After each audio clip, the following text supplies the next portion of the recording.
Good morning, America. Good afternoon, Hungary.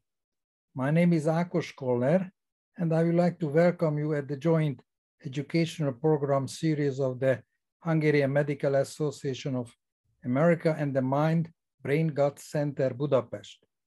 To overcome the difficulties of coronavirus pandemic, Professor László Meckler initiated this excellent educational program on neuroscience, covering both basic and clinical aspects. The program is accredited by the Semmelweis University, Budapest, Hungary. Today we have two excellent speakers. One is Dr. Ryan Hakimi.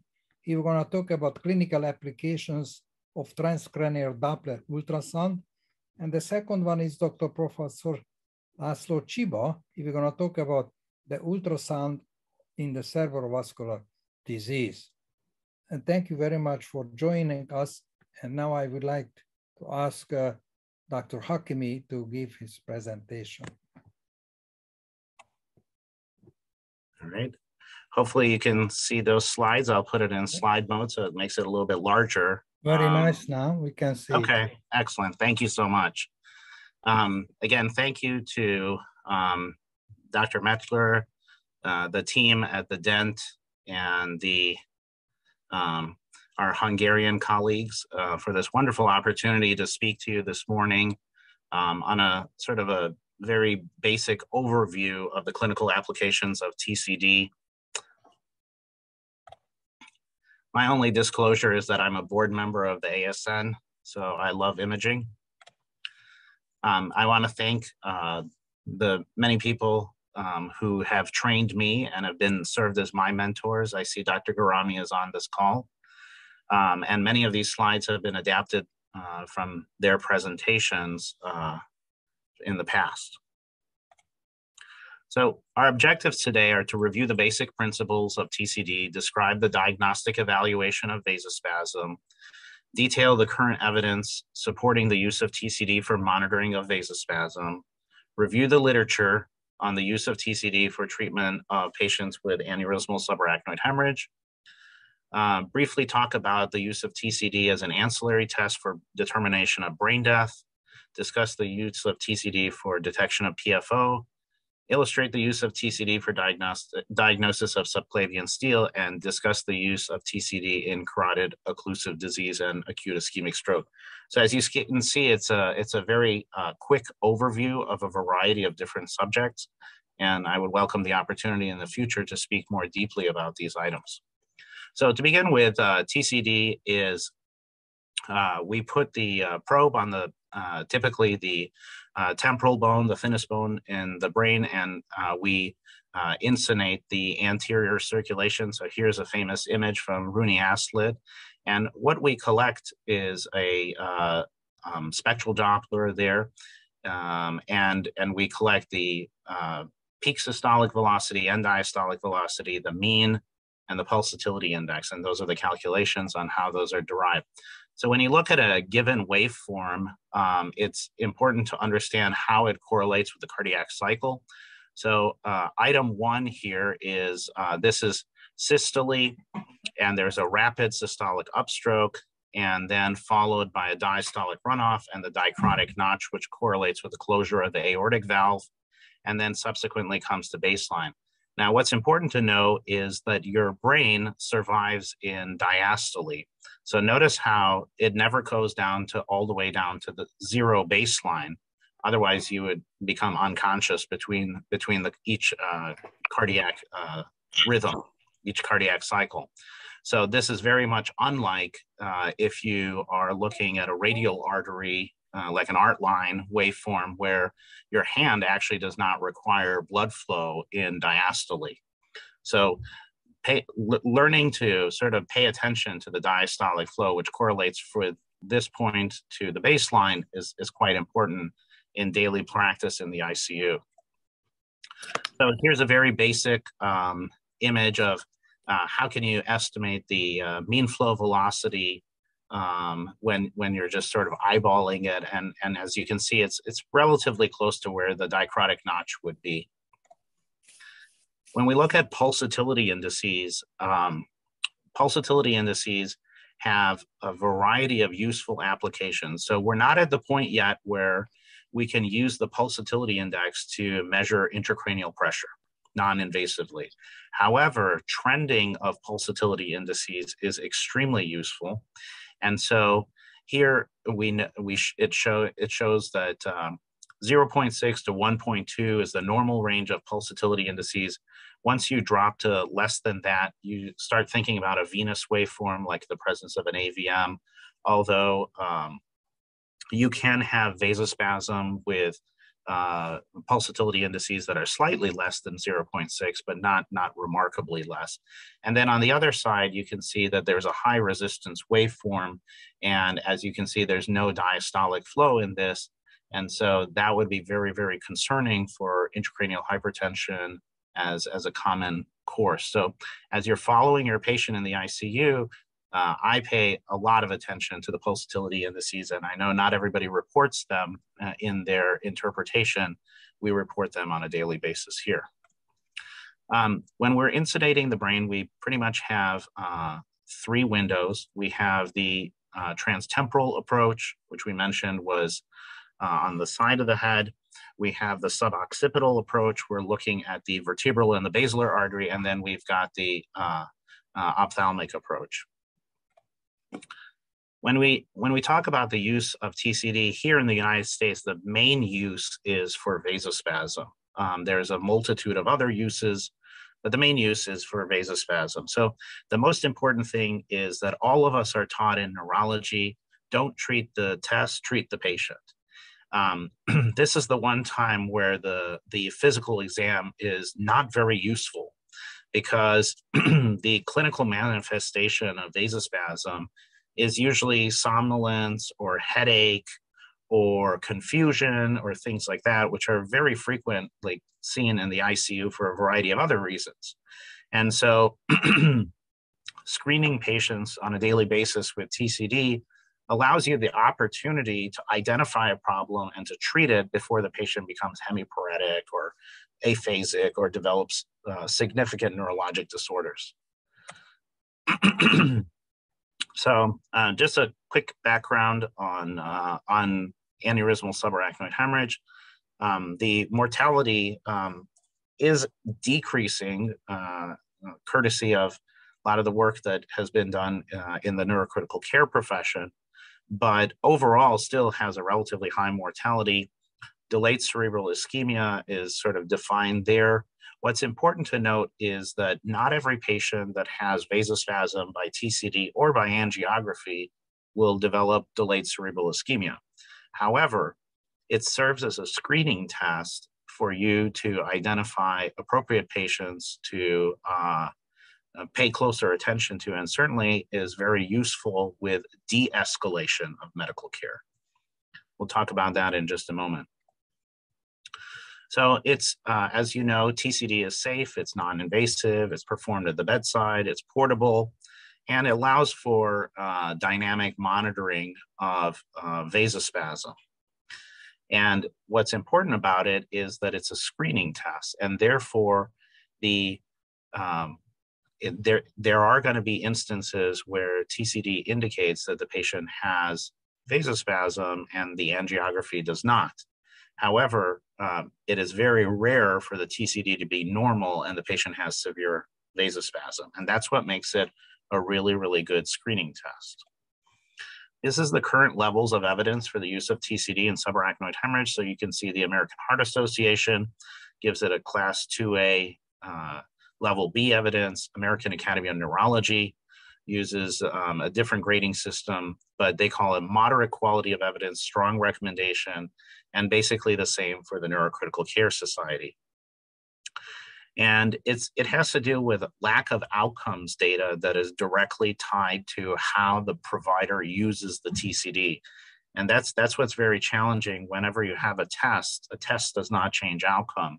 It's how you use the information from the test that changes outcome. And at the moment, the treatment of subarachnoid hemorrhage is yet to be standardized. So this is the thresholds for anterior circulation vasospasm used at our center. And what's important to note is that this should be validated at each person's given center with your machines, your sonographers, your patient population. And overall, in the United States, I'm a strong advocate for accreditation of your laboratory and certification of your sonographers. And I'm very proud to say that we have the only 3 sonographers who are certified in our state. And to my knowledge, no one program has 3 NVS sonographers at the moment. So a nice review of the literature. This is, if you're short on time and really want a nice synopsis of the use of TCD with vasospasm, this is probably, in my opinion, the best paper to go to. It's from Gyan Kumar, and he was one of Dr. Alexandrov's trainees, and he's currently at the Mayo Clinic in Scottsdale.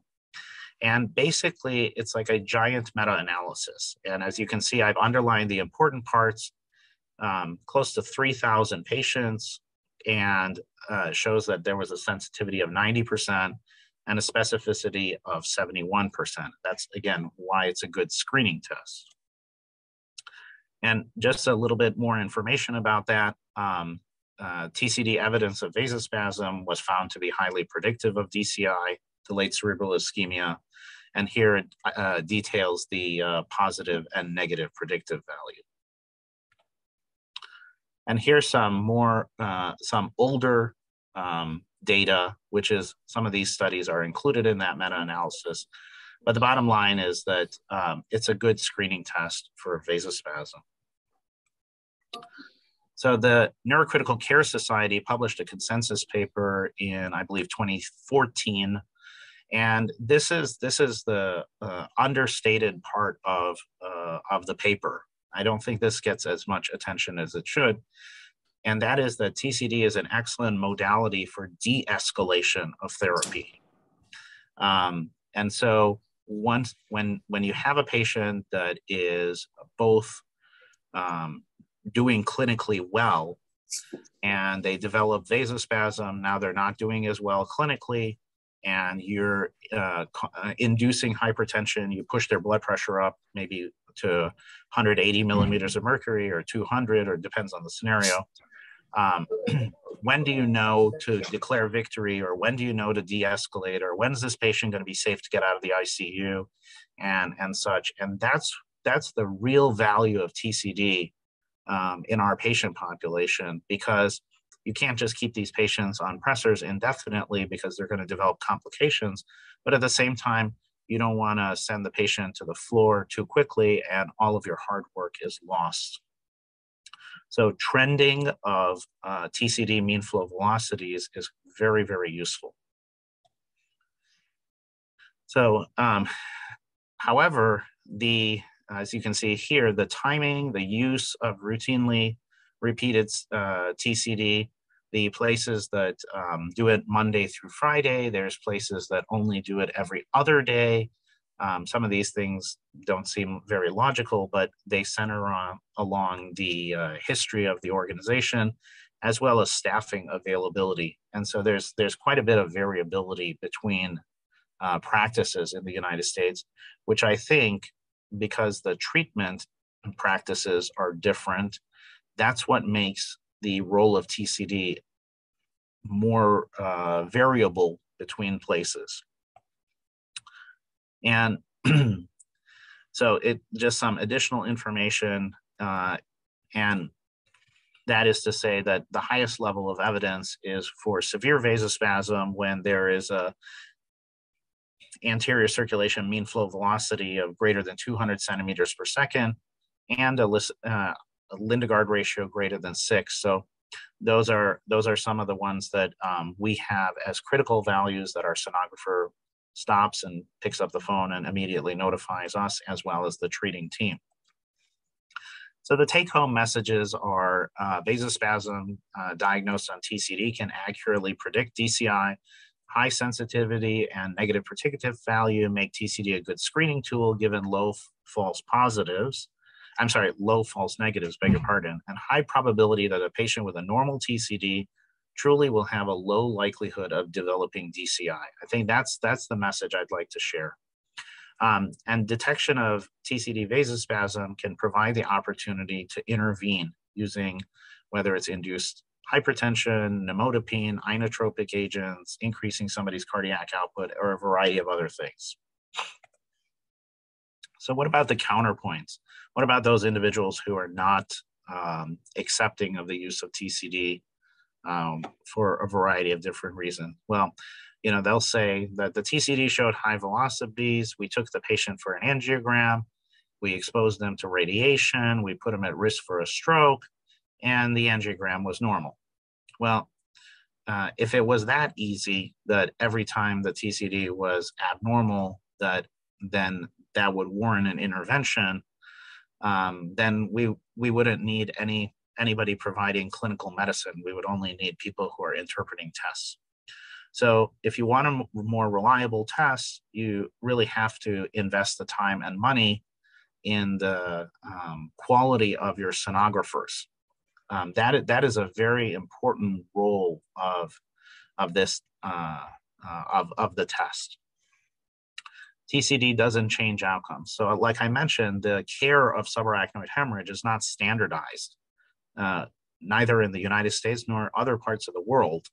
And so you cannot say that a test changes outcomes. It's what you do with the test. So until the treatment is standardized, we can't expect a test to change outcomes. So for example, in contrast, PCI for patients that have a myocardial infarction, that's relatively standardized. And so if you're trying to risk assess patients with coronary artery disease and you do a nuclear cardiac scan, the interpretation of the scan and what the treatment options are after an abnormal scan are relatively standardized. And that's why in the eyes of the layperson, the test changes the outcome. Here, the test gives information, but what the individual does with the test results is extremely variable across our country and across the world. What about brain death? So in the United States, they have something called the Uniform Determination of Death Act. It was signed in 1981 by President Reagan and basically legally acknowledged that brain death is a mechanism of death. So in the US, we have cardiac death and we have brain death. And brain death requires that there is cessation of all activities of the brain, including the brainstem. And what happens in the United States, I'd be curious to see what the Hungarian experience is, that many patients and their families contest brain death. And they tend to trust the test more than they trust the doctor. And so the American Academy of Neurology about 10 years ago released a list of 4 ancillary tests. One is conventional cerebral angiogram, one is TCD, one is EEG, electroencephalography, and the other one is the nuclear medicine uptake scan. And TCD and conventional cerebral angiography both had level A evidence when performed the correct way. But with that said, it requires a lot of expertise and precision on how it's done. So one of the important things is if you want to use TCD as an ancillary test in somebody who you expect to progress to brain death, you need to start doing the test at the beginning, like when you think before the patient is clearly brain dead. Because number one, it's very important that you establish that the patient has windows. So if somebody is unskilled and can't get waveforms, then you can't tell the difference between the patient being brain dead and the lack of skill of the individual. Or if the patient's temporal bone is extremely thick, they have hyperostosis, for example, then they don't have windows. The sonographer may be very skilled, but the patient doesn't have windows. Again, you won't know the difference between the patient being brain dead and lack of windows. So starting that process and obtaining serial studies, and here's just an example of a series of waveforms here that essentially start out normal, and as the patient's ICP goes up, you get this high resistance pattern, and then it starts impacting the diastolic component, as you can see here, and it sort of progresses further. And then you get to this point. So this is probably the most accurate one, this sort of reverberating and oscillating waveforms right here. And then lastly, there's something called small systolic spikes. And what's most important is that you demonstrate this both in the anterior circulation and the posterior circulation. So lack of a waveform does not mean that the patient's brain dead. So you need to serially image the patient so that then you have that information. And like I said, at least our experience here in the United States is that patients' families are much more accepting of tests that support the doctor's statements that their family member is going to progress to brain death in comparison to classical just physical examination only. So what about PFOs? I know PFOs have gotten a lot of attention for cryptogenic stroke, and we all know that about 25 to 30% of the general population has a remnant of a PFO. So this is one of the things that, this is a slide from Dr. Karami, and you do what's called an agitated saline study. So you take a 10 cc syringe, you draw up 9 cc's of normal saline, and 1 cc of air, and it's best to mix that with the patient's blood, because then it makes it very frothy. So if you had an IV in your patient and you draw back a little bit of blood into that, then it turns into this whitish pink frothy milieu, and you use a 3-way stopcock and you generate more bubbles, and then you inject those contents while you're performing TCD, and you can see in this case these are emboli. The top waveform is the MCA, and this is called M mode imaging, motion mode, and so this is your embolus within the MCA, and there's the one from the ACA, in this case in blue, and here is what you see in the spectra down here. And we know that the number of emboli that are counted, typically about 30 or greater using the Spencer grading system, correlates with which patients are going to be benefit from PFO closure in terms of a technical standpoint. So the size of the PFO determines the capability of the interventional cardiologist to cross the PFO to close it. So that's been shown that when it's in excess of 30, then that's somebody that, from a technical standpoint, the cardiologist can cross the PFO and potentially close it. So in the appropriate patient, that would be somebody that you would refer to the cardiologist, as opposed to somebody with one bubble. Does not necessarily mean that that's somebody you would refer to for intervention, even if they did have a cryptogenic stroke. And then diagnosis of subclavian steal. So you, just a quick refresher on the ischemic cuff test. So you you're imaging the vertebral artery, and you inflate the cuff about 10 to 20 points above the patient's baseline blood pressure in the ipsilateral arm. And then you rapidly release the cuff. And what happens is you creating ischemia in that arm. And therefore, when you release the cuff, blood flow is diverted from the vertebral artery downwards across the subclavian into the patient's arm. And so you'll see these waveforms here. And again, this from Dr. Garami, beautiful slides. And you can see that this sort of you can see the sort of ghosting in the background of the waveform. And up here in the M mode, you see this red, blue, very, very unique pattern. And that's something you see with steel. What about in carotid occlusive disease? Well, TCD allows you to use it for collateral blood flow, for cerebral emboli, for assessing vasomotor reserve in patients with carotid stenosis.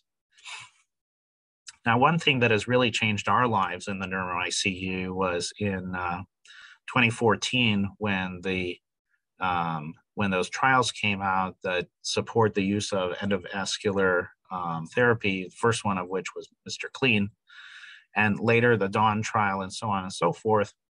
The role of TCD has actually increased in our practice. And so in our system, there's a what's called a spoke and hub system. So there's a large university-based hospital with all the specialties and so on and so forth.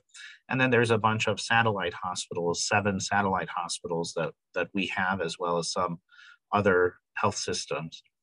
And in the past, if the patient had a stroke and they were greater than 4.5 hours, they stayed there because there was very little to offer those patients because you couldn't give them TPA and such.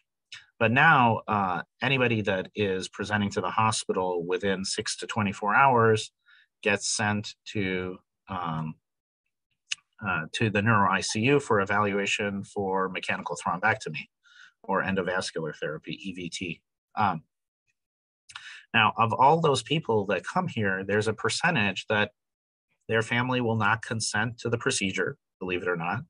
There is a percentage that will have a medical comorbidity precluding treatment. Patient has, stage 4 cancer with a coagulopathy, or the procedure will not be very successful. They'll have a poor TICI score, and thus the patient's going to go to the neuro ICU for medical therapy only. And those who do receive endovascular treatment will also go to the neuro ICU for monitoring. So therefore, the role of the neurointensivist has continued to increase, and the dependence on surveillance non-invasive imaging, i.e. TCD, has increased. So here's a case from a couple of years ago. So here's somebody, you see a dense left MCA sign, and here's the CTA, and there is a cutoff there, distal left M1 or mid left M1 cutoff. Unfortunately, the patient also has a tandem lesion here in their left internal carotid artery. Just as a point of reference, I've included the right internal carotid artery, which also has plaque, but it's not as concerning as the left, as the ipsilateral side. So this patient comes in and their exam is relatively good, other than they have expressive aphasia and they have a minimal right hemiparesis, and the patient, they were unsuccessful at revascularizing the patient. So decision was made at the time to start the patient on aspirin and ticagrelor, which are off-label after the intervention didn't go well, let's just say. So the next day, they get a CTA, and here you see that, all right, well, aspirin can do some things, but it certainly can't dissolve a complete thrombus there. And so now what are you going to do with this patient? So you clearly can't send somebody like this to the floor where every 4-hour neurological monitoring will likely lead to a life-threatening stroke. At the same time, you can't leave somebody in the ICU with an NIH stroke scale of 3 indefinitely. So this is an older slide, but this is, we decided to monitor the patient with daily TCDs. And so what you see here in the left MCA, which was the affected side, is that you see incredibly high mean flow velocities. Here the mean is listed as 221 centimeters per second, with normal being about less than 80 or so, maybe 30 to 80. And so, all right, well, you still have a compromised severe stenosis there. And what you can see is that distal to it, the waveform looks pretty normal. It still has a high mean flow velocity. So that means collaterals are helping you and stuff. But what if this shuts down? Well, this is not going to look so normal. So then you continue to monitor the patient, and you notice that the mean flow velocity is coming down. But it's still far from normal. And you also see some hyperemia, of course, because this end diastolic velocity is really high. And then you go to day 7, and by then the mean flow velocity is not normal, but it's markedly improved. 110, 117, patient's exam is unchanged. And so that's where you decide, okay, this patient's safe to get out of the ICU. All right, well, now what are we going to do about that carotid? And these are some beautiful images from our lab here, carotid ultrasound. And this person has a very severe stenosis. Now, unlike TCD, many of you probably know that carotid ultrasound, we use the peak systolic velocity for treatment decisions. And certainly anything over 200 is markedly abnormal. This is somebody with a peak systolic velocity of nearly 700. So that is a very, very tight stenosis. And you can see the distal to it, you have what's called parvus tardus, a delayed systolic upstroke. And so that's telling you that, okay, that lesion there is real, that's not artifact, and here I have proof, but it is open distal to it. So just another image here distally. And so you send this patient for carotid endarterectomy, and with your interventions, you end up with this relatively small stroke in this individual whose aphasia is improving. And so that concludes my talk, and I want to really encourage all of you, especially our international guests, to come and join us in August of 2023. The American Society of Neuroimaging, in conjunction with NeuroNet Pro, will be having its annual meeting in Scottsdale, and our DENT colleagues are very strong supporters of the program and have really done a tremendous job in the last year to sort of revive our meeting. This is a beautiful resort. We actually stayed here just this past month, and it was an excellent meeting. So I'm welcome the opportunity to take any questions from you, and thank you for your attention. Thank you, Dr. Hakimi. Please send us an email reminding us about this conference, and then we put down in the calendar. Sounds good. Because Scottsdale is a beautiful place. Of course, in August it's a little bit hot, but we can handle. Of note, just for anybody who's involved in critical care, we've strategically placed this meeting. It's immediately before the neurocritical care meeting, which will be in Phoenix, which is about 10 miles away from Scottsdale. So individuals from one organization, from one society can come to the other society's meeting and only travel once, and they're immediately back to back. It's quite warm that time of year, but there's certainly going to be a great opportunity to engage colleagues from lots of different disciplines. Yeah, Dr. Hakimi, in the chat, there is a question from Dr. Debreceni, if you can see that. Yep, I see it. Okay, what is your opinion on the usefulness of extracranial distal ICA, distal vertebral artery Doppler measurements in the diagnosis of brain death, Doppler when the bone windows are closed? Well, I think that's sort of controversial. I think it's useful to look to make sure that from an extracranial standpoint, the vessels are patent. However, if you don't have intracranial windows, I really wouldn't be using this as my study, because again, there's too many variables that you're not accounting for. because as long as there's flow and as long as there's, antegrade flow or normal flow, let's just say, in one of the vessels, whether it's the ACA, the ICA, the MCA, whatever it is, that patient's not brain dead. And so if you don't have bone windows, then I would advocate, if you feel that a test is needed, that you use another test. I'd be curious in Hungary, are these tests routine? Are they done on every patient in which brain death is assessed, or is it purely based on clinical exam? No, TCD is one of the ancillary method for the confirmation of the brain death. Sure. But in terms of, like, if you think about, let's say, 100 patients that are declared brain dead, how often are you using ancillary tests? I can speak only about our experience here in Debrecen. My name is László Csiba. For the chronic, so not in extreme cases, the brain death people, for example, after subarachnoid bleeding or cerebral hemorrhage, we almost always use the transcranial Doppler, waiting for the pendle oscillation sample and master, and then we will perform first oxygen, CO2 test, and others.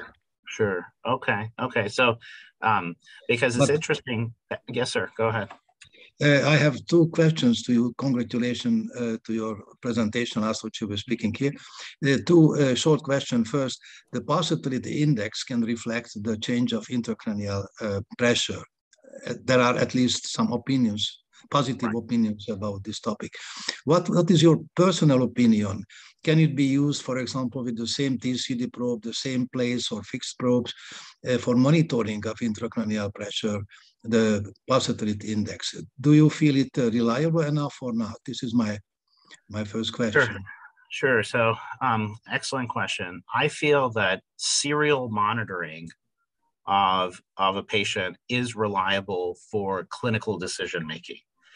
Can we take a waveform with a mean flow velocity and convert that to an ICP? Although there's a number of papers published with a variety of different formulas, I don't think we're there personally. However, if your patient is sitting there and they're doing reasonably well, and you have, and they have a subarachnoid hemorrhage, for example, and their pulsatility indices are like 1.1 or 0.9 or things like that.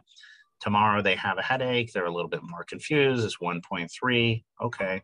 The next day it's higher, it's 1.6, or sometimes you get localized intracranial hypertension. Maybe the patient has a, associated intraparenchymal hemorrhage, and so focally there's a PI of, 1.8 or 2 or something like that.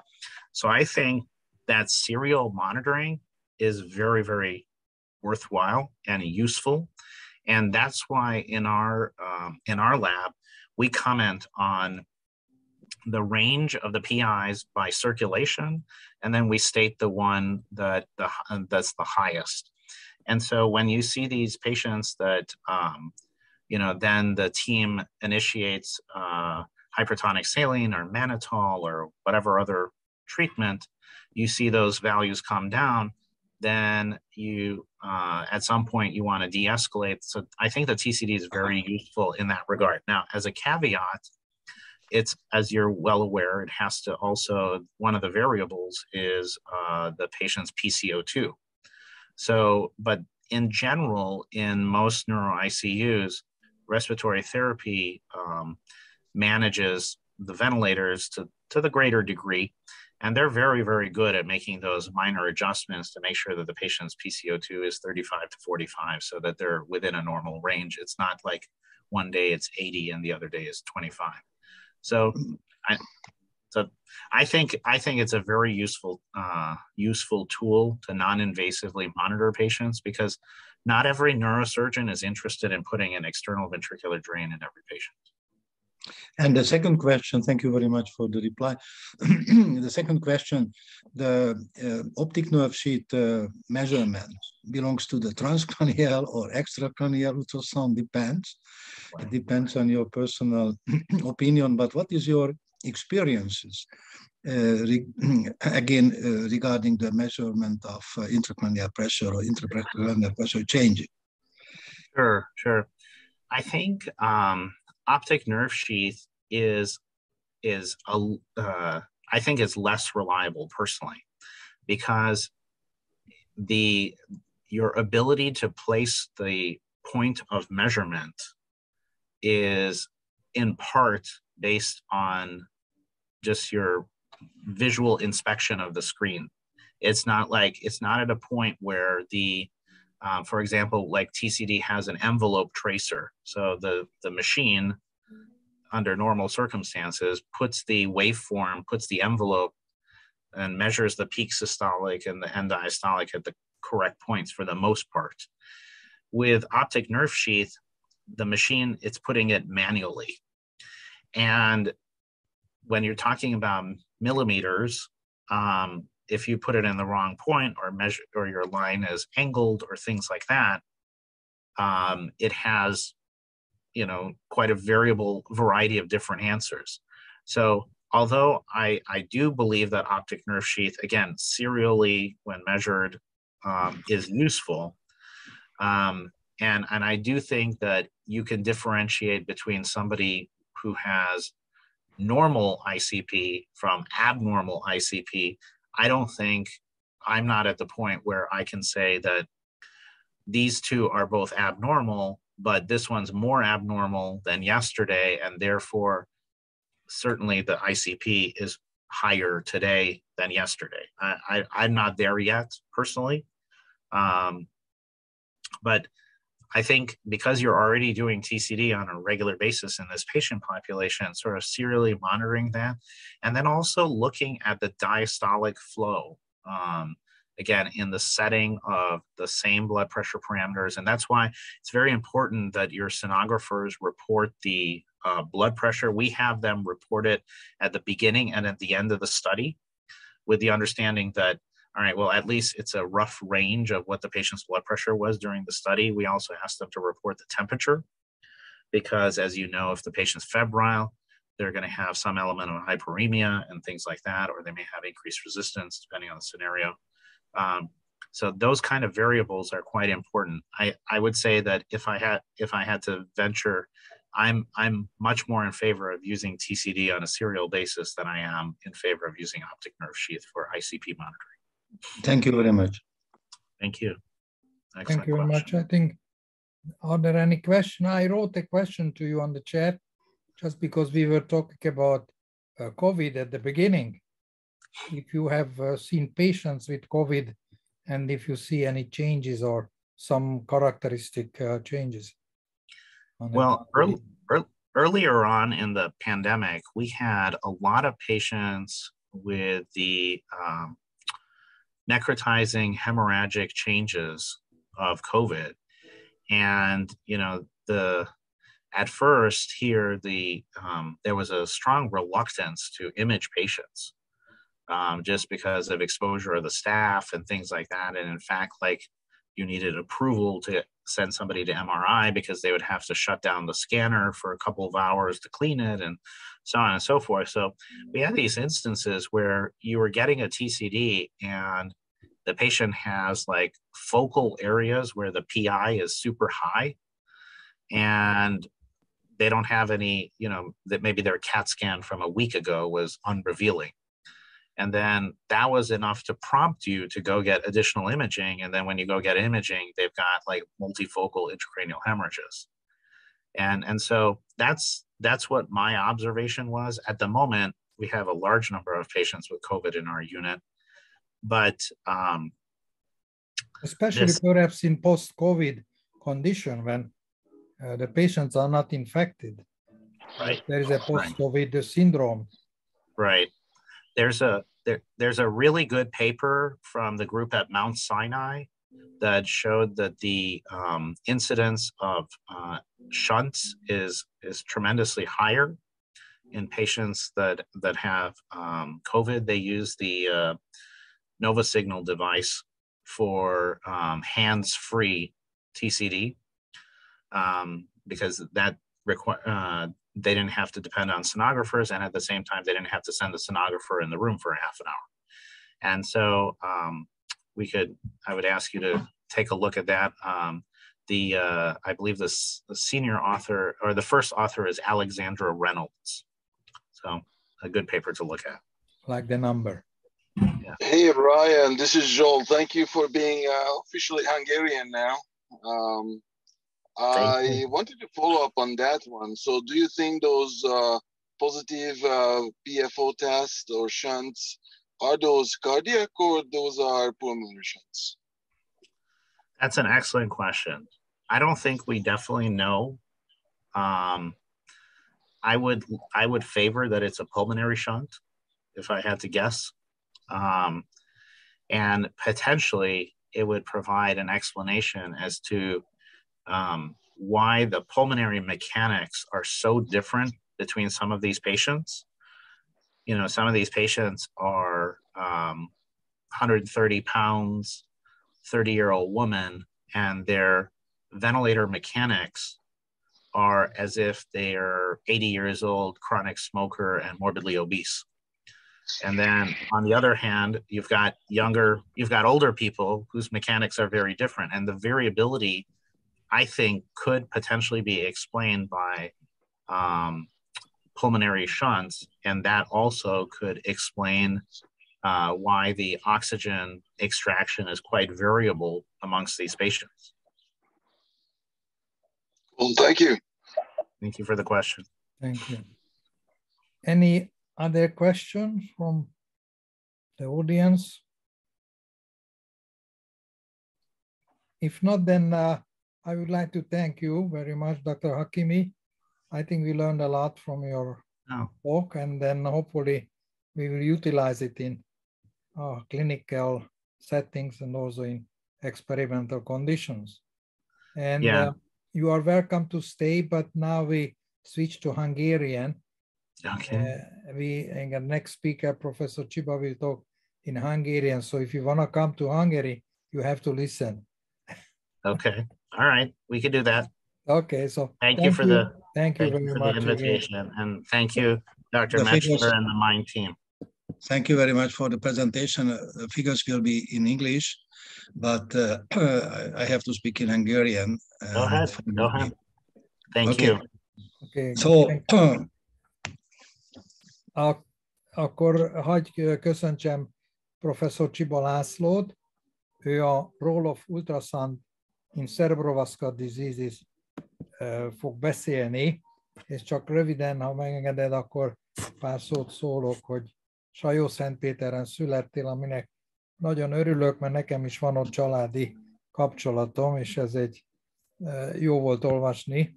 Aztán Pannonhalmán érettségizett, úgyhogy ez egy biztosíték arra, hogy jó tanuló volt. Majd 1976-ban summa cum laude minősítéssel megszerzi az orvosi diplomát, neurológus, pszichiáter szakvizsgával rendelkezik, több külföldi úton vett részt, 81-83 között a kölni Max Planck intézetben, majd később Japánban volt 2 évet, ahol az ultrahang módszert elsajátította, 91-ben franciaországi Toulouse-ban töltött fél évet az agyi keringés zavarok tanulmányozásával. Igen fiatalon, 40 éves korában nevezik ki egyetemi tanárnak, és 25 évig vezeti a debreceni neurológiai klinikát. Szűkebb területe a neurológia, agyi vérkeringés zavarok, stroke. Ő az, aki megszervezte az ország első neuroszonológiai laboratóriumát és a Magyar Neuroszonológiai Társaságot, és egy nagyszerű könyvet is írt a neuroszonológiáról. Klinikája nemzetközi elismert mind a gyógyítás, mind az oktatás területén. Számos európai társaságnak a vezetőségi tagja, és 2009 és 2013 között a European Society of Neurosonology and Cerebral Hemodynamics elnöke volt. Debrecen híres azért, mert ő ott dolgozik, és mindenki ismeri a nagyszerű neurológiai intézetet, számos kitüntetést kapott, mind Magyarországon, mind pedig külföldön, és a Magyar Tudományos Akadémia tagja 2016-tól. Nagyszerű tudományos közleményei vannak, több mint 10 000 citációja van, 500 körüli impact faktorja, és hát egyértelmű, hogy egy vezető kutató egész Európában. Novellás kötetet is írt, az egyik a Kérem boncoljanak fel, amelyet több nyelvre is lefordítottak, majd 2018-ban megjelent a második könyve, Akit a nagy víz elsodort címmel, amit még színházban is bemutattak. Úgy érzem, igen színes élete volt és van professzor Csiba Lászlónak, és szeretném megkérni akkor, hogy tartsa meg az előadását. Köszönöm szépen a segítséget. Hát hiába, ha egy gombnál több van egy készüléken, az sok, ez egyik másik neurológusnak például. De látod, hogy mennyire boldog lettél sok ember? Tehát ez is egy élmény volt. Hát akkor örülök, hogy hallom a hangodat, Zsolt, egy kicsit meg vagy fázva, vagy hideg volt a viszki, vagy sok a Covid. Na szóval, aki akar többet tudni erről a témáról, az egy régebbi könyvünket nézegetheti, a végén mutatok egy vadi újat, ami egy nemzetközi szerzőgárda révén született meg, sok mindent meg lehet tanulni. Így nézték a epekövet pár évtizeddel ezelőtt, tehát némi fejlődés van azóta, elég macerás lehetett. A szívultrahang se volt egy egyszerű dolog, gondolom, hogy szűrésre nem nagyon lehetett használni, de így nézett ki 48-ban.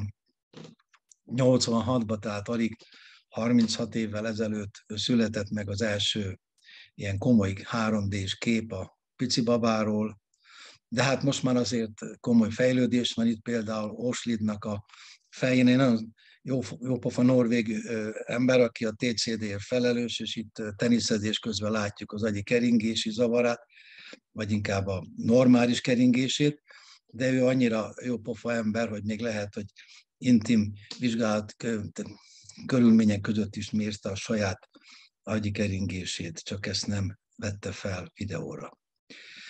Én a karotisról fogok beszélni, mert az előbb egy nagyszerű előadást hallottunk a transzkraniális Dopplerről, és valóban egy ilyen betegség, amelyik 1000 évvel szedi az áldozatát, ott nem mindegy, hogy egy marhadrága PET-tel vagy MR-rel, ezekkel mind lehet a plak stabilitását, instabilitását vizsgálni, ezek teljesen alkalmatlanok, a CT angió is szűrésre, ez természetes, nem kell magyarázni, az MR-ről nem is beszélve, az ultrahang pedig bármikor ismételhető, és jól lehet követni nem csak a flow mediál dilatációval, hanem a karotis IMT-vel, vagy akár a karotis stenózis súlyosságát negyedévente, évente.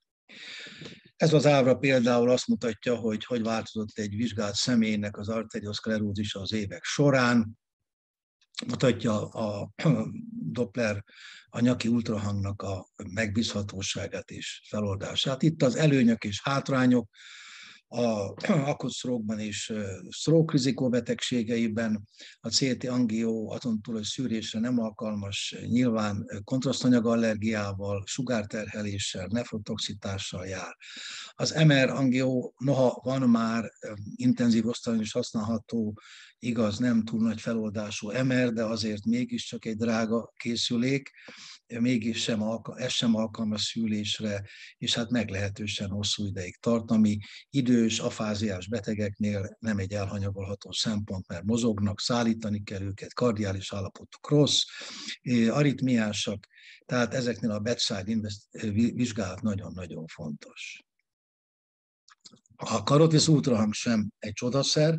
Egyrészt, ha kombináljuk TCD-vel, akkor a szifonról is ad felvilágosítást, de azért valójában a mandibuláig lehet vele vizsgálni, durván a klavikulától fölfelé, és kell jó sok gyakorlat hozzá, és vannak emberek, akik remekül vizsgálhatóak, akkor belép valaki a laboratóriumba, az ember rögtön a nyakát nézi, hosszú, vékony, nem kövér, örül, rövid, vastag, ez legalább 15 percig fog tartani. De ennek ellenére semmi sem tökéletes, de több az előnye, mint a hátránya. Ugye hosszanti és haránt vizsgálatokat végzünk, kezdve a komorisztól végigmenve a bifurkációig, az a 1,5 centiméter, ami a bifurkáció fölfelé és lefelé van, az különösen érdekel bennünket, hiszen itt van körülbelül a sztenózisok 80%-a, és mindegy, az a ischémiás szokók 20-25%-át nagy éroklúzió vagy szűkület okozza, ne felejtsük el. Ez nagyon fontos. Általában a bifurkáció a C4 magasságában van, de hát ez nem szabály, van akinél magasabb, és akkor rosszul vizsgálható.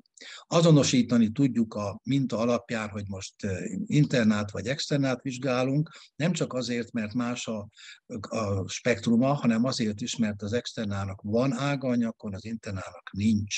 Ennek ellenére ez nem mindig egy egyszerű dolog, és sokszor alkalmazunk olyan kis trükköket, hogy például dobogtatjuk a arteria temporalis superficialist az ujjunkkal, és a spektrumon látható változást tükrözi, hogy most bizony az externát vizsgáljuk, nem az internát.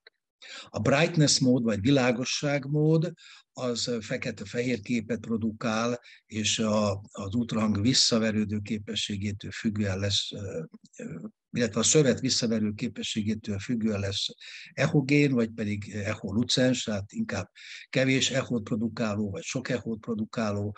A színes Doppler az átfordítja színekben, és egy füst alatt az áramlás irányát is mutatja, és persze a sebességspektrum nagyon fontos számunkra. Miért lényeges a sebességspektrum? Azért, mert ha elvileg a sebességben minden vörös vértest a vizsgálat síkjában vagy volumenében egy sebességgel mozogna, akkor a spektrum egy vonal lenne. De maga a szűkület az turbulensé teszi az áramlást, és a közepén mondjuk megy 120 cm/szekundummal, a szélén meg megy 80-nal, a széle és a közepek között pedig mondjuk 90-nel, magyarul egy kiszélesedett sávot fogunk látni. Itt látható az externának a spektruma más, mint az internáé. Az internában mindig előre megy az áramlás, az externában pedig, mint felül látjátok ezt a feketét, még vissza is fordul, tehát háromfázisú, az interna pedig előre megy. Ágak is vannak, előre menő, tehát az externának ágai vannak, az internának nincsenek ágai a nyakon. Hát mit tudunk egy akut stroke esetén, vagy diszekció, vagy bármi esetén, milyen információkat tudunk ezzel a Dopplerrel nyerni? Rengeteg információt. Először is a szűkület súlyosságát, aztán ha nincs éppen szűkület, akkor a érfalról kapunk információkat, például van-e diszekció, milyen az IMT, erről még majd lesz szó, ez az intima médiát jelzi, és ami nagyon fontos, én nagyon lényegesnek tartom, a plak morfológiáját, a homogén-heterogén jellegét, kontraszt halmozó képességét. Lehet kombinálni, ha nagyon csúnyának látjuk a plakkot, egy embólia detektáláson, mihez nyilvánvalóan egy másik készülék is kell, és nem gyakran, de nagyon fontos, hogy akár mobilis embolus trombust, úgynevezett floating trombust is lehet látni, ami nyilván azért nagyon lényeges, mert itt nem szabad oda piszkálni stenttel. Ha ezt angióval néznénk, akkor ez egy stenózisnak tűnik, nem látszik a mozgás, és csak és kizárólag az ultrahang mutatja azt, hogy bizony minden pillanatban leszakadhat egy hatalmas trombus, és ez egy óriási infarktust fog okozni. Hát mi is történik a stenózis esetén? Itt a Zsolttal együtt vizsgáltuk a Colorado kanyont anno december, és láttuk, hogy a Colorado-ban, hogy ha a sziklák között megy, akkor bizony egy ilyen turbulens áramlás alakul ki. Ez történik a nyakon is. Felhívnám a figyelmet, hogy az áramlási sebesség fokozódása csak körülbelül 50-60% stenózisnál indul be, és a stenózis százalékos, a diaméter, az átmérőnek a százalékos súlyosbodása, beszűkülése, az nem ugyanaz, mint a keresztmetszetnek a beszűkülése. Itt nagyon jól lehet látni, hogy például egy 60%-os átmérő szűkület már bizony a keresztmetszetnek a 84%-os beszűkülését jelenti, És amikor már nagyon szűk egy karotisz, ami egyébként 5-6 mm átmérőjű, ritkán 7, akkor az bizony már legtöbbször, hogy csak 8-1 mm-re szűkül be. Tehát nagyon sok hosszú ideig a sebességgel a áramlás kompenzálódik, a gyorsul a áramlás, és a végén, amikor már nem bír kompenzálódni, akkor fog hirtelen lezuhanni. Hát itt látható az összefüggés, a bal oldalt mutatja az ábra.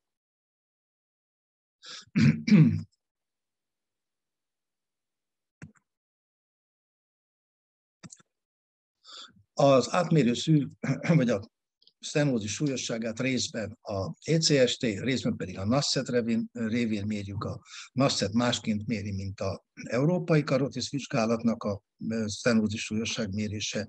Az egyik esetben a disztális átmérőt hasonlítjuk a szűkület maximumához, a másik pedig a képzeletbeli normális átmérőhöz viszonyítjuk a maximális szűkületet. A NASCET terjedt el jobban. Előbb már említette a kolléga, hogy a szisztoli és csúcssebességet szeretjük használni a szűkület mérésére, nem pedig csak az átmérő mérését, ami elég nehézkes, különösen akkor, hogyha az echo visszaver, tehát mésszel dúsított a plak, de az kétségtelen, hogy extrém sebességeket szoktunk mérni, nem ritka, amikor 300-400 mm körüli sebességeket mérünk, nagyon nagy súlyosságú stenózis esetén.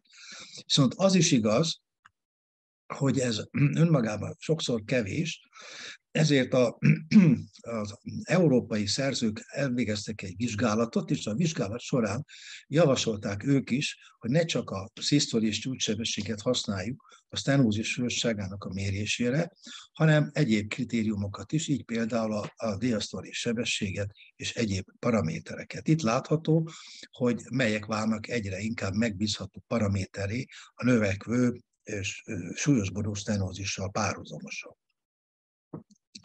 Nekem régi mániám, hogy minél egyszerűbb egy vizsgálati módszer, annál megbízhatóbb, lásd a vérsüllyedést, amihez nem kell semmiféle vegyszer, de még életemben olyan beteget nem láttam, akinek kóros volt a vérsüllyedése és egészséges volt, fordítva már igen, de tehát beteg volt, de nem normális vérsüllyedése, de akinek mondjuk 50-60-70, az kizárt, hogy ne legyen beteg. Szintén, hogyha nagyon súlyos a stenózis, vagy el is van dugulva az interna, akkor megfordul a nagyon jól, egyszerűen bedside is lehet mérni az artéria oftalmikában az áramlást. Ugye normálisan kifelé jön az áramlás, az interna felől az externa felé, ha viszont el van dugulva, vagy nagyon beszűkül, akkor pedig megfordul, és az externa felül megy az interna. Ennek az a nagy előnye, hogy itt meg is tudjuk nézni azt, hogy melyik esetleg a kollaterális forrása. Temporális superficiális, artéria faciális, és hogy ne csak a levegőbe beszéljek,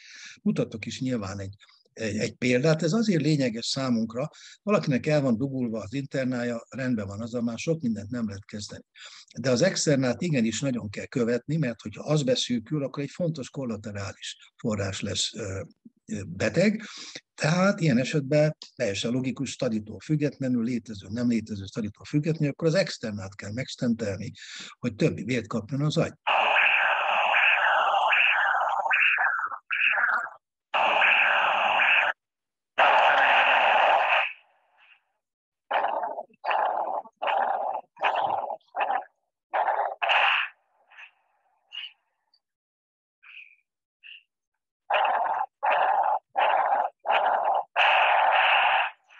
Ebben az esetben az artéria carotis interna eldugult, és az artéria facialis volt a kollaterális forrása, amit ha lenyomott a kolléga, externák, akkor megszűnt az agy felé való nagyon fontos áramlás. Itt van ez a beteg például, akinek azt hitték, hogy egyszerűen csak komprimálódott a plexusa, és azért fáj a keze, illetve azért gyengült meg a keze. Nem, ennek a betegnek kétoldali karotisz okklúziója volt, nagyon jó általános állapotban maradt. Nézzük meg a temporális superficiális.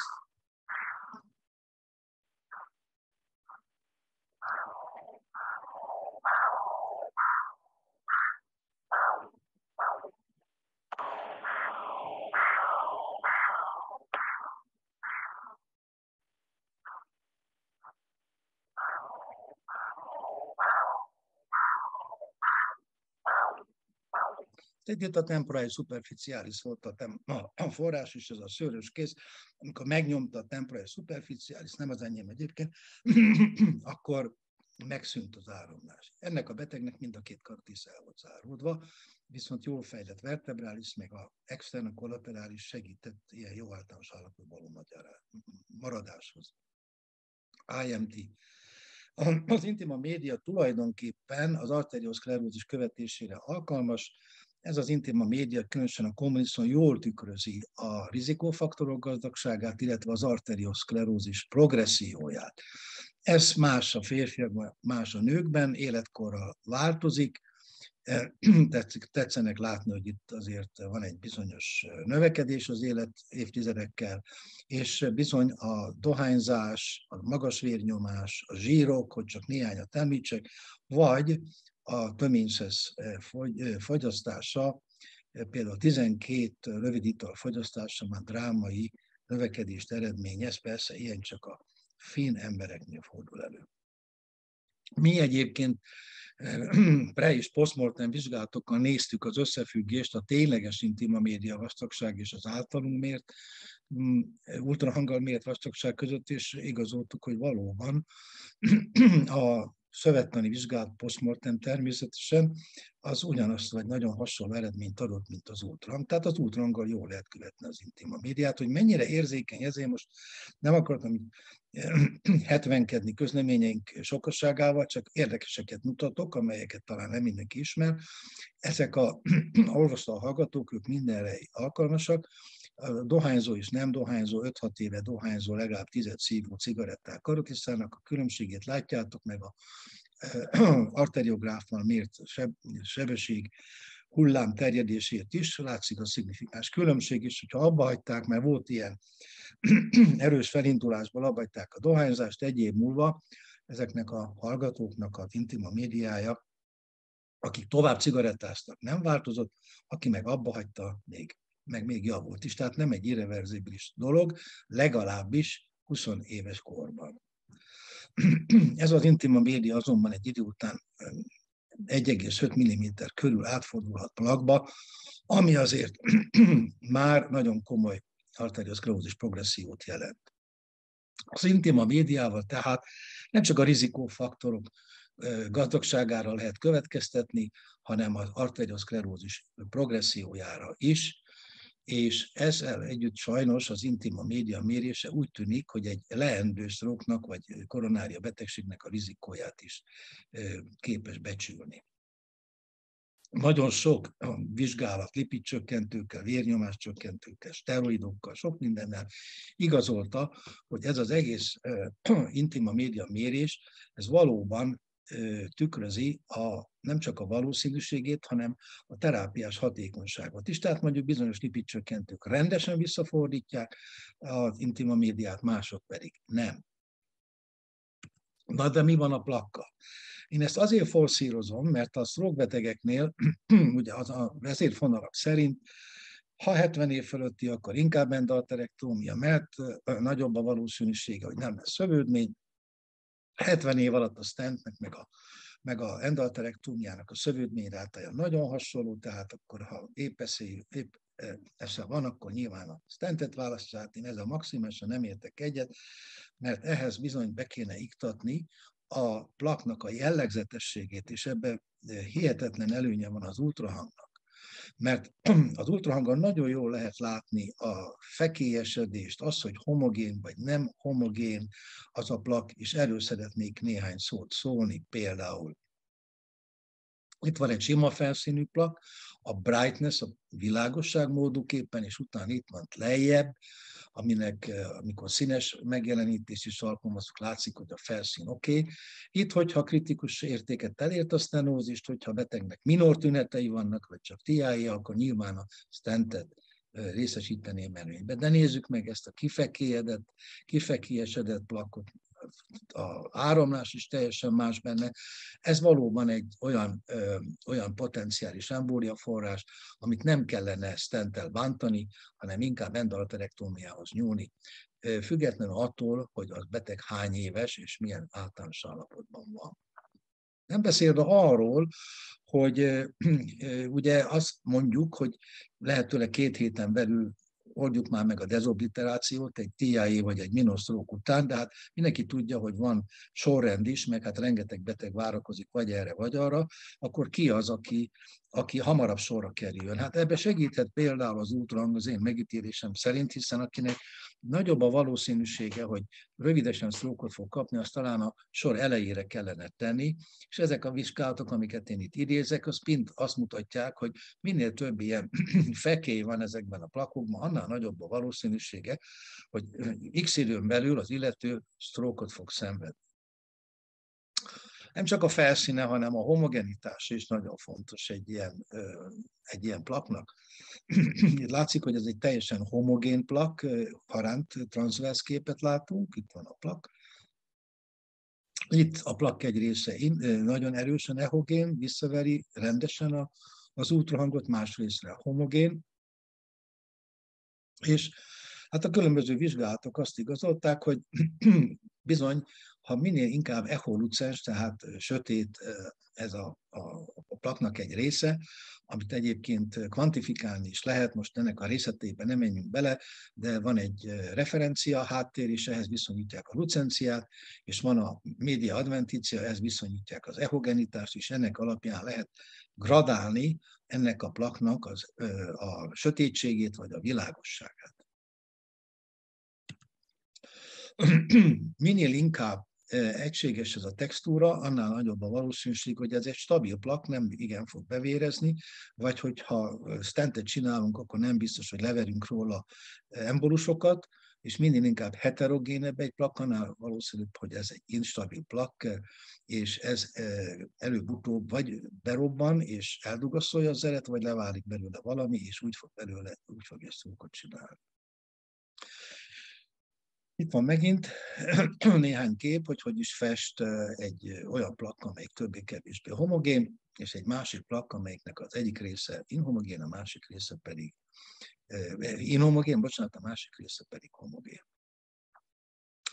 Ennek a tehát a csökkent ehogenitású, tehát az echolucens területnek a nagysága, amelyik közel esik a ér lumenéhez, annak a nagysága fordítottan arányos a stroke valószínűségével. Tehát minél nagyobb ennek a területnek, ennek a lucenciának a nagysága, annál nagyobb a valószínűsége, hogy az illető ez stroke-ot fog szenvedni közelesen. Ez megint abban segíthet, hogy ezeket a betegeket sürgősebben el kell látni, lehetőleg endarterektómiával, vagy ha sima felszíni és homogén plak, akkor pedig stenttel. Ezeket a képeket Zsoltól kaptam, aki vélhetően még a vonal másik végén van. Ezek kontrasztanyagos képek, amelyek sokkal világosabbá teszik az plak és az érfal viszonyát, utalnak a vaszkularizációja, a plak és a érfal közötti viszonyra, a hasadékra és még sok minden másra, amelyet tehát kontrasztanyaggal lehet vizualizálni az áramlást. A plak ruptúrára, ulcerációra jobban lehet elkülöníteni a plak felszín és az ér közötti viszonyokat. Tehát nagyon sok mindent lehet. Hátránya nyilvánvalóan, hogy egyes esetekben kontrasztanyagot kell használni.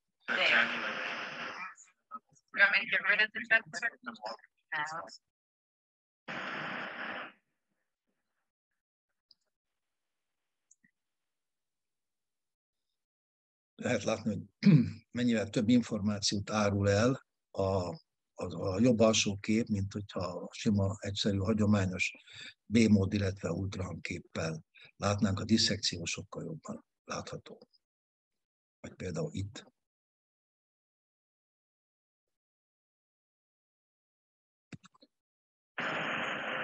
Vagy ismét Zsoltnak a szívességét. Mikroembolizáció. Ez ugyan átmenet a TCD és a Carotid Ultrasound kombinálásából, de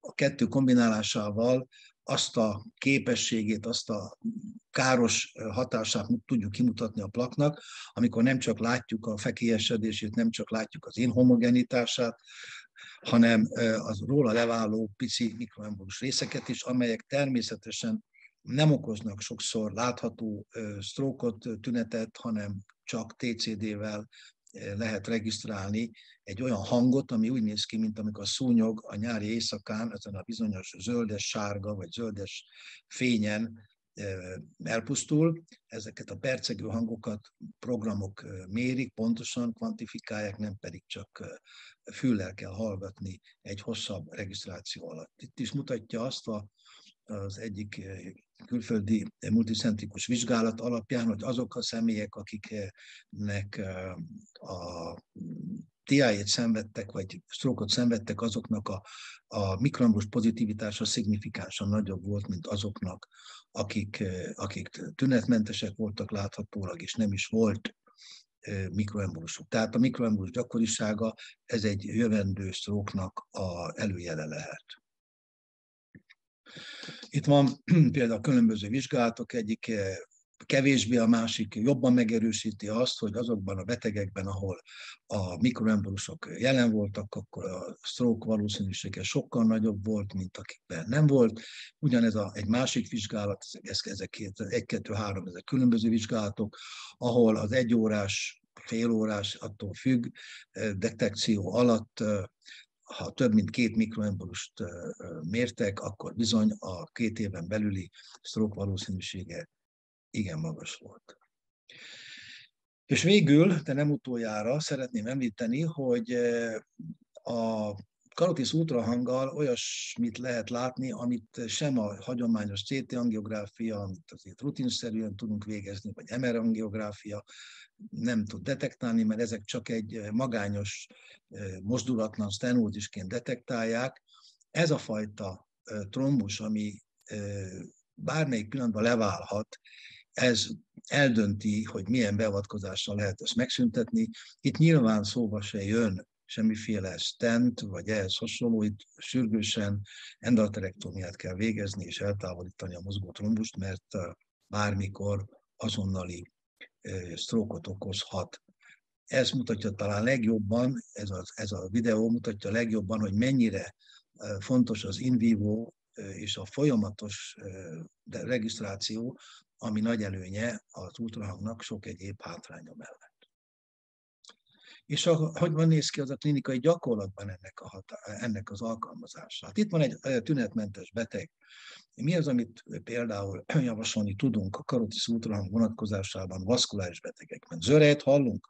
Mesélik régi betegek, még orvosok megvizsgálták a beteget, hogyha zörejt hallunk, Magyar Tüntet publikált nem is olyan régen egy nagyszerű külföldi közleményt, amiben felhívta ennek a hallgatózásnak a jelentőségére a figyelmet, akkor carotid ultrahang végzése ajánlott évente.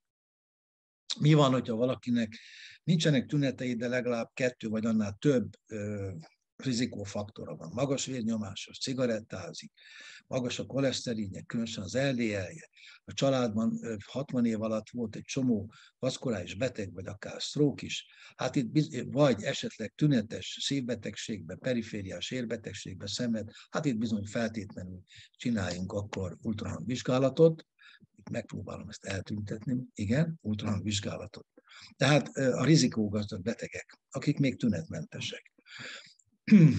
Amennyiben a betegnél stenózist mértünk, bocsánat, de még mindig tünetmentes, akkor legalább évente nézzük, hogy a stenózis hogyan alakul, alakultak-e ki tünetek. Én azt szoktam csinálni, hogy ha a progrediál és nincs tünete, akkor is elküldöm a beteget inkább MR-re, mint CT-re, hogy a néma, azonos oldali néma, lehetőleg territoriális néma infarktusokat, újokat detektálják, mert ha új stenózis új infarktus, silent infarktus ipsilaterálisan van, akkor itt be kell avatkozni, mert ez a beteg esetleg stroke-ot fog kapni. Tehát a agyi képalkotás és a nyaki ultrahang együttes követése az optimális, az én véleményem szerint. A klinikai tünetek a harmadik megközelítést jelentik. Mi van, hogyha a beteg már átesett egy szélütésen és tünetes? Például TIA-ja volt, vagy jobb vagy baloldali karotiszterületi keringési zavara. Mit csináljunk akkor? Természetesen ultrahanggal kell követni. Hogyha az ultrahang eredménye nem egyértelmű, akkor végezzünk MR vagy CT angiográfiát. Hogyha ez sem egyértelmű a oki szempontból, akkor egészítsük ki ezt a vizsgálatok echokardiográfiával, hiszen tudjuk, hogy a stroke-ok 15-20%-a kardiogén eredetű. Ez endarterektómia vagy stent után, karotid stent után mi a tennivaló? Követés természetesen ultrahanggal, hiszen ez non-invazív, kezdetben 1 hónap után, aztán fél év után, utána pedig évente kövessük és vizsgáljuk, hogy kialakul-e resztenózis vagy sem, hiszen ha endarterektómia után resztenózis alakul ki, akkor a stent mégis szóba jön. És utoljára elnézést az önreklámért, ezt néhány hete jelent meg, friss, meleg, ropogós, ezt dél-amerikai kollégák kezdeményezték, de mint látjátok, elég sok európai szerző közreműködött ebben a neuroszonológiai könyvben. Köszönve a figyelmet, kívánok COVID-mentes heteket valamennyieknek, és remélhetőleg találkozunk úgy az erdélyi kollégákkal, Szabolcsékkal és a többiekkel a Stroke konferencián, vagy a remélhetőleg szintén megtörténő neurológiai társaság konferenciáján idén. Nagyon szépen köszönjük, professzor úr, és kérdezem a hallgatóságot, hogy van-e kérdésük professzor úrhoz. Nagyon jó kiegészítette az előző előadást, és hát, hogy mennyi mindenre lehet használni a viszonylag egyszerű vizsgálatot. Így a klinikán van elég szonográfus, aki tudná a vizsgálatokat végezni? Én ezt azért merem megválaszolni ezt a kérdést, mert én magam is rutinszerűen csinálom. Tehát egy délelőtt úgy általában elég nagy favágás, ezt tudják a többiek is. Egy délelőttön 12-14 beteget nézünk meg, mondjuk úgy fél 10-től 12-ig, nyaki ultrahang, csak nyaki ultrahang, vertebrális és karotid ultrahang, délelőtt is és délután is. Délután általában már azért más ember csinálja, mi általában nálunk van 3-4 megfelelő kiegészítő képzéssel rendelkező ember csinálja, és van egy nagyszerű szonográfus nőnk, asszisztensnő, aki talán a legnagyobb gyakorlattal rendelkezik, biztosan 15 000 fölötti. Hát mindig őt szoktuk kérni, hogyha valami kétes eset van. Nálunk van, de hát ez nem mindenütt. De nem mindenütt, úgy gondolom. Nem. Hát ez egy óriási szám, amit beszorozzátok, akkor ez szerintem hetente biztos vizsgálunk, vagy mit tudom én, 100-120 embert. De lehet, hogy sokkal több. És hogy kérdezem meg, hogy így ugye a statin terápiát szokták alkalmazni, hogy tényleg jelentősen javulnak a plakkok, vagy talán éppen a konzisztenciája változik jó irányba, vagy rossz irányba? Tudod, Ákos, mert professzor úr, azzal már tisztelettel kérlek, mert az olyan ja, jó. távolságtartó.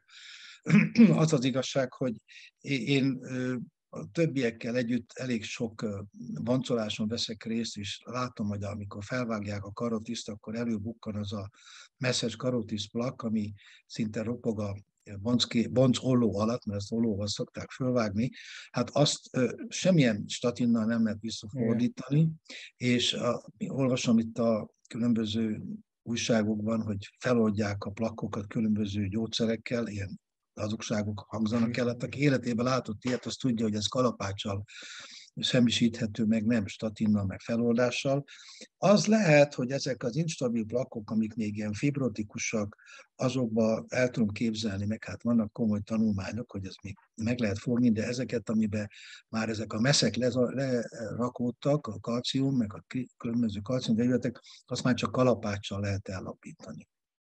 De végül is a kalcium az jó, mert az a gyógyulásnak mondjuk a végső része. Kétségtelen. Igen, lefedi esetleg. Kétségtelen. Ebbe igazad van. Ha viszont kevert a plak, és van benne vaszkularizáció, az már azért nem annyira szerencsés. Értem. Na most ilyen plakkok ugye lehetnek, vagy trombusok lehetnek vénákban is, hogy olyankor néztek vénába is, hogyha a karotizban van, vagy... Hát megmondom neked őszintén, hogy én nem szoktam, én örülök neki, hogy ha a karotisszal meg a vertebrálissal végzek, esetleg a pajzsmirigybe, ha látunk néha, vagy nagyobb nyirokcsomót, akkor szoktunk még kérni olyan kollégát, aki ebben otthon van, de sajnos a vénákra én megmondom őszintén, hogy nem szoktam figyelmet fordítani. Szégyen, nem szégyen. Ezek ambuláns betegek, és ezeknek valószínűleg nincsen a juguláriszokban. Hát egy intenzív osztály az más, hogy a katéter miatt meg kialakulhatnak tombusok, meg egyébként is. Ott nyilván más ennek a jelentősége, de itt, aki bejön a saját lábán, ott azért elég nehéz elhinni, hogy ő neki még...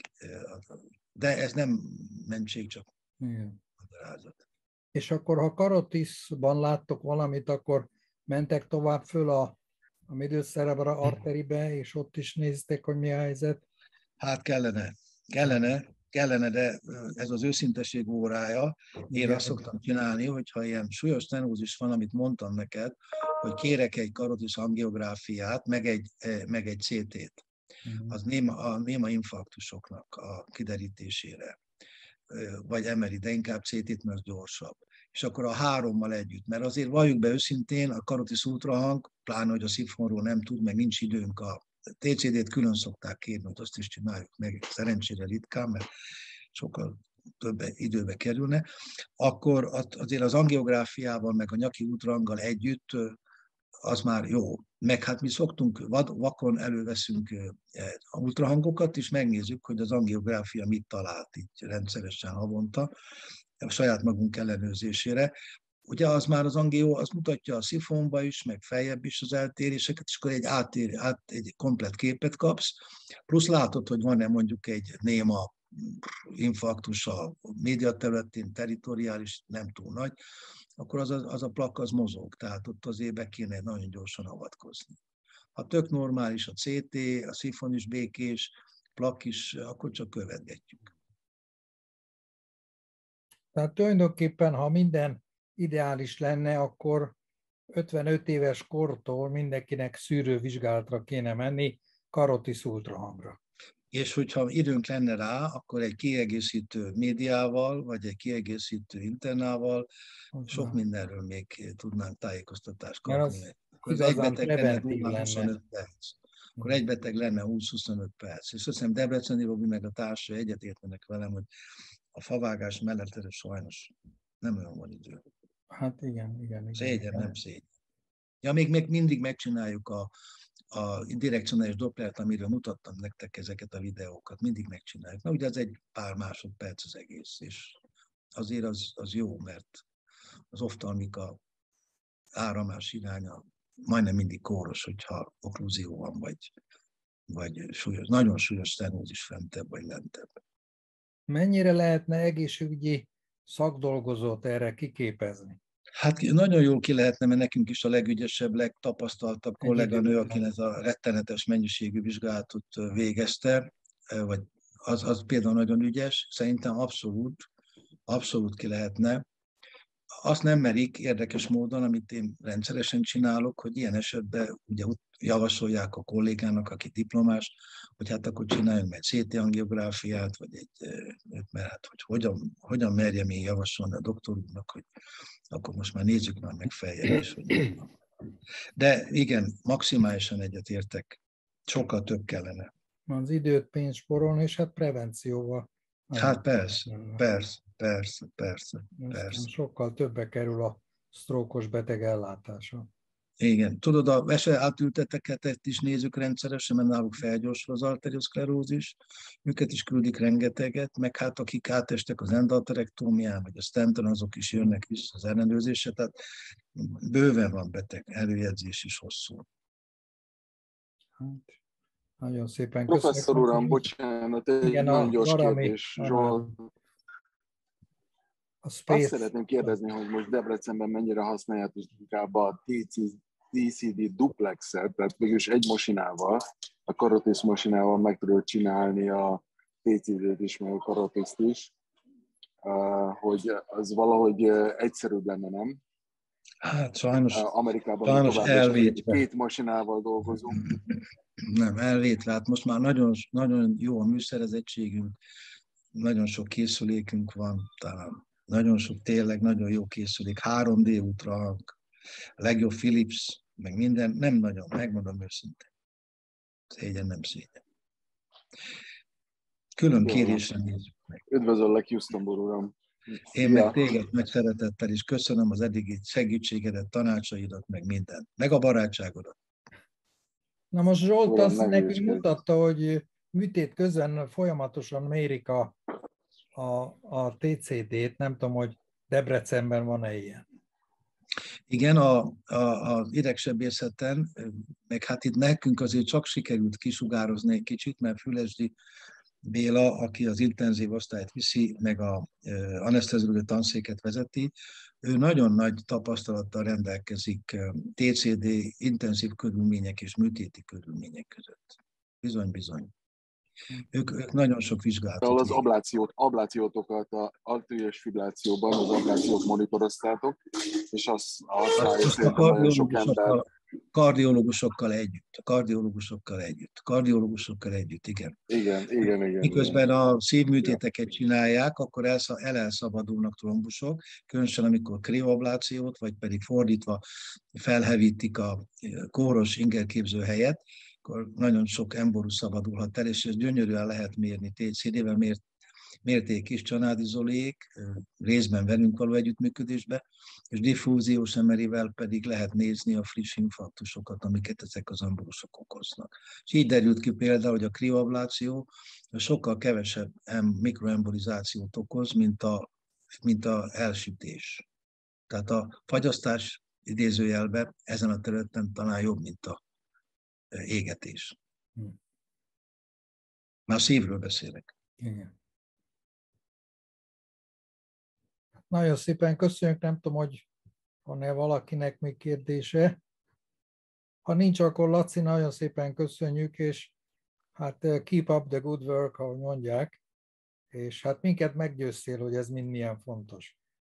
Hát igen, csak tudod, jobb lenne egy kicsit kevesebb, igazán a Zsoltnak kevesebb beteget alaposabban, de hát az az igazság, hogy a klinika rá is van kényszerítve, tudod, hogy sokat vizsgáljon, mert a bevétel is szükség van. Ez így működik. Ez nem privát klinika, állami klinika, de hát ezt azt, hogy ambuláns pont, ezt mindenki ismeri, aki itt ül és Magyarországon dolgozik. Hát azért mondottam, hogy több ugye egészségügyi szakdolgozót kéne kiképezni a egészségügyi karokon. Nálatok is egy jó egészségügyi kar van, ugye, hogy ott külön fölkészíteni szakembereket. Lehet, hogy ez egy jó ötlet lesz, most meg is tapadt a fejembe, majd Alá Lacival felkeressük itt ennek a dékánynak. Csináljon egy ilyen szonográfus képzés. Igen. Szerintem fontos lenne. A tankönyv már megvan. Hát az megvan. Tudod, ez egy kicsit olyan, amikor ez egy jó tanács, alig van egészségügyi dolgozó, meg aki van, az is külföldre megy, hogy tetszik tudni Kovács néni, kis nyugdíjas Kovács néni, ne tessék ezt a zsíros disznóhúst tenni, hanem jó kis bélszint, azt a lehetőleg a argentint, az csak 8000 forint egy kiló. Kevés a koleszterin. Igen.